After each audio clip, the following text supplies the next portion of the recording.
Полиция ең бірінші кезекте жазалаушы емес, халыққа қызмет көрсететін, қылмыстың алдын алатын орган болуы керек. Бұл мемлекеттің ұстанымы, мемлекет басшысы ұдайы айтып келе жатыр. Бірақ біз іс жүзінде не көріп жатырмыз? Бес саусақтың бірдей емес екендігін. Мен екі мысал келтіргім келеді, екеуі де сұмдық жағдай жағасы тұтатын. Алматы облысы мен Алматы қаласының полиция басқармасының, керек десеңіздер, әкімдерінің назарына.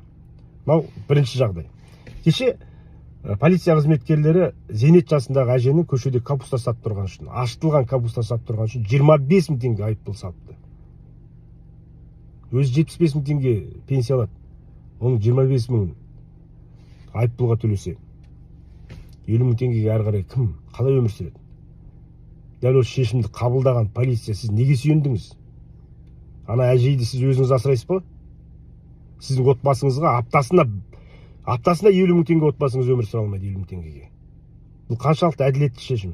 Заңның рухы деген қайда? Әділет қоғам, әділет мемлекет деген принциптеріміз қайда қалады сонда?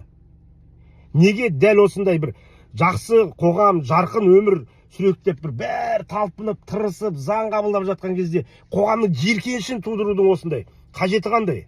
Бұл бірінші жағдай. Екіншісі, Алматы облысы Еңбекшіқазақ ауданына Моңғолиядан көп балалы отбасыға көшіп келген. Үйін сатқан, жұмысынан шыққан, 4 баласымен Есік қаласына Көктөбеге көшіп келеді. Көктөбеге көшіп келіп, сол ауылда жездесінің үйіне тіркеуге тұрады. Бірақ енді көп балалы отбасы сол үйге сыймайды ғой. Түсінікті логикаға салайық. Сыймайды, басқа жаққа барып тұрады. Жалдамалы үйде. Отбасын асырайды, жұмыс істейді. Енді сол тіркеуде тұрған үйге полиция келеді, миграциялық полиция келіп тексереді. Не істейді дейсіздер ғой? Ана адамдар сол үйде болмағандықтан, үйде отырмағандықтан.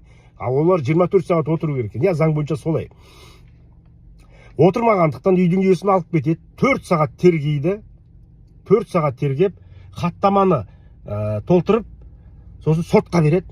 Сотқа үйдің иесіне айыппұл салады. Соттың шешімі бойынша жаңағы көп балалы әке, Моңғолиядан көшіп келген отбасын, қыстың қырауында көшіп келген отбасы елден кетуі керек. Депортацияланып жатыр. 5 күннің ішінде Қазақстанды таста, кет деп отыр.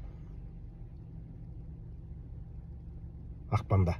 Мына қыстың қырауында ол қайда барады көп балалы отбасы?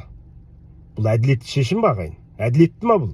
Қазір енді сол отбасы көз жасы көл болып, не істерін білмей, қалай кетеміз? Ал қалай кетуін кеттік, ал қалай жетеміз деп бастар қатып отыр. Не бір адвокат таба алмай отыр. Не көктейін ақшалары жоқ қазір.